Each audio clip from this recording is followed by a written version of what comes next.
الرحمن الرحیم جی کہتے ہیں کہ جی نئے الیکشن آئیں گے تو حالات تبدیل ہوں گے۔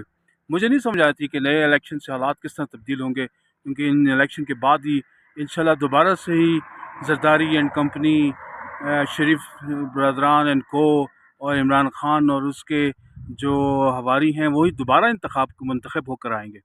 تو یہ کس طرح سے حالات میں بہتر ہوں گے؟ یہ تو 75 سالوں سے ہمارے ملک پر قابض ہیں یہ لوگ، اور اسی طریقے سے پاکستان کا اور ہمارے ریسورسز کا اتصال کرتے آئے ہیں، اور کہا جاتا ہے کہ تبدیلی آئے گی۔